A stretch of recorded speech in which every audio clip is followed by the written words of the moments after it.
जब आपको ये मेडल पहनाया गया था तो उस समय आपके मन में क्या चल रहा था? सर काफ़ी अच्छे अच्छे ख्याल आ रहे थे। आपकी कौन सी वेट की कैटेगरी है जिसमें आप खेलते हो? सर 63। आप देख रहे हैं सिटी न्यूज इंडिया, जहां मेहनत को मिलता है सही मंच। आज हमारे साथ मौजूद हैं मेरठ के उभरते खेल सितारे विनोद शर्मा जी के पुत्र उमेश शर्मा जी, जिन्होंने ये साबित कर दिया है कि छोटे से गांव बहादुरपुर मेरठ से निकलकर भी अंतर्राष्ट्रीय मंच पर तिरंगा लहराया जा सकता है। नेपाल में आयोजित साउथ एशियन कॉम्बैट चैंपियनशिप 2026 में कुश्ती में पदक जीतकर मेरठ और पूरे देश का नाम गर्व से ऊंचा करने वाले उमेश शर्मा जी का हम दिल से स्वागत करते हैं। आपका बहुत बहुत स्वागत है। Thank you sir.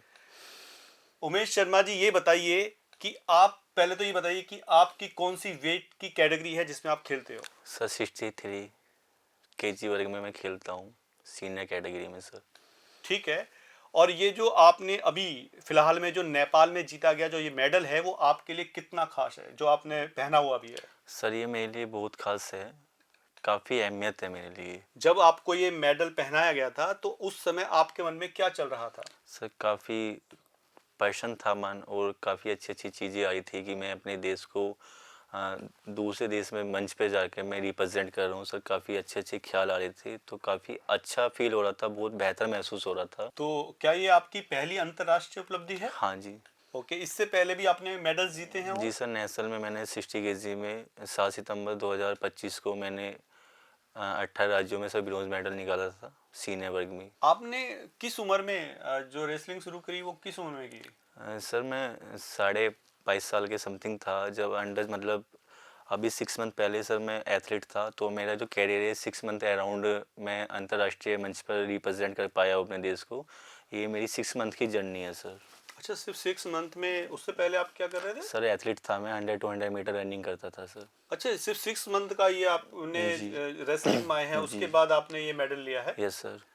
अच्छा, तो ये इसका मतलब ये कि जो आपके कोच हैं उनका इस सफलता में कितना योगदान रहा है, क्योंकि 6 महीने में उन्होंने ही कोच किया होगा आपको? जी सर, उनका बहुत बड़ा योगदान रहा है, उन्होंने बहुत मेहनत की है मेरे ऊपर, और सर काफ़ी प्रॉब्लम फेस की है, बहुत स्ट्रगल रहा है उनका, और जब जाके मैं इस मंच पे अपने आप को रिप्रेजेंट कर पाया हूँ। अब तक की आपकी सबसे बड़ी जीत कौन सी रही? यही जी नेपाल सर। से जो जीत का आए हैं आप? जी सर। अच्छा, इस मेडल का जो श्रेय है आप किसको देना चाहेंगे? सर कोच हैं, कोच सर है सर अभिषेक चौधरी खंजेपुर से, और सर फैमिली मेम्बर्स है, रिलेटिव्स है, और सर समस्त ग्रामवासी है, और सब सभी, और हमारे सर बहादुरपुर से सर परवीन बड़ाना जी है, और सर संजीव शर्मा जी, अक्षित शर्मा है, सर मेरा बड़ा भाई गोलू शर्मा है, और वीरेंद्र चेयरमैन जी है, और समस्त ग्रामवासी हैं। अरे वाह, आपको तो बहुत मोरल सपोर्ट मिला है जी इसका सर। मतलब। ठीक है, ये बताइए कि जब आपने मेडल और सर्टिफिकेट अपने माता पिता को दिखाया तो उनका क्या रिएक्शन था? सर काफ़ी पर्सन थे, जो मैंने फैमिली मतलब मम्मी के गले में मेडल और पापा के गले में पहनाया, काफ़ी खुश थे वे।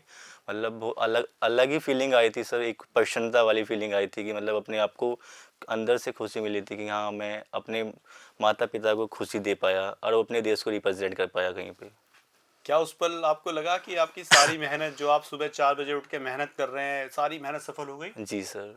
अच्छा, ये बताइए, जैसा आपने बताया कि 6 महीने पहले आपने रेसलिंग शुरू करी, उससे पहले आप दौड़ लगाते थे, जी सर। तो ये जो 6 महीने गए हैं, ये मेहनत करना और इतना बड़ा पदक आपने लिया है इंटरनेशनल लेवल पर, तो किन कठिनाइयों का आपको सामना करना पड़ा? सर कठिनाई ये थी, सर्दियों में सर साइकिल से मैं अखाड़ा जाता था, और सुबह 4 बजे उठना सर, और काफ़ी प्रॉब्लम फेस की है, क्योंकि साइकिल से 18 से 20 किलोमीटर मेरी एकेडमी पड़ती है, अंधेरा रहता है, तो उजाले तक का सफ़र बहुत कैड़ा हुआ, और उसमें सर काफ़ी कठिनाई ये थी कि ट्रैफिक बहुत था, मतलब उधर से शाम के टाइम दिन छिप जाता था, 10-10 11-11 बज जाते थे, तो सर रास्ते अंधेरा था, साइकिल पे कोई लाइट नहीं थी, तो सर काफ़ी समस्या थी, और घर तक पहुंचने में बहुत कठिनाइयाँ हुई, काफ़ी बार चोट भी लगी हैं रास्ते में, तो तो सर काफ़ी उन प्रॉब्लम छह रही। महीनों में लगा कि भाई फपक कर रो पड़ूं, मेरे बस की नहीं, अब नहीं करूं? नकारात्मक चीज़ें बहुत आई माइंड में, लेकिन एक बार मतलब अंदर से प्रेरणा आती थी कि एक बार मौका और दिया जाए जीवन में, और परिवार को देखते हुए फिर और परिश्रम करने को मतलब मन करता था, तो कठिनाइयाँ फिर भूल जाता था, फिर से खड़ा होने को एक कदम और किया जाए, स्टेप बाय स्टेप चलता गया, तो आज मैं यहाँ अपने देश को रिप्रेजेंट कर पाया। अच्छा, अभी हम एक रैपिड फायर शुरू करते हैं। इसमें आप एक शब्द में भी जवाब दे सकते हैं और एक लाइन में भी दे सकते हैं। ठीक है सर। मैं पूछना चाहूंगा, जो आपने कुश्ती की जो शुरुआत की है वो कहाँ से की है? सर कुश्ती की शुरुआत ओनली मैंने 6 मंथ के अराउंड की है 6 मंथ के और अराउंड की है, लेकिन कहाँ से की है? खंजापुर एकेडमी से की है। अच्छा, ओके। आपकी सबसे बड़ी प्रेरणा कौन है? सर मेरी सबसे बड़ी प्रेरणा मेरी सर फैमिली है। अब तक की सबसे बड़ी चुनौती क्या रही है आपके लिए? सर चुनौतियाँ सबसे बड़ी सारी चुनौतियाँ ये रही है कि अपने एक छोटे से गांव से निकलकर अपने आप को अंतर्राष्ट्रीय मंच पर रिप्रेजेंट करना। क्या कभी खेल छोड़ने का विचार आया है आपके मन में? सर आया था, लेकिन सर फैमिली मेंबर्स की तरफ को देखता था तो सर फिर बदल जाता था। ठीक है, परिवार का कितना सहयोग रहा है आपके सर जीवन काफ़ी रहा है, फैमिली का, सभी फैमिली का, रिलेटिव्स का बहुत ज़्यादा सर, और समस्त ग्रामवासियों का और अन्य साथियों का बहुत रहा है योगदान सर। में? एथलीट के बाद रेसलर, ये जो कैरियर रहा है आपका, सबसे यादगार पल आपका कौन सा रहा है?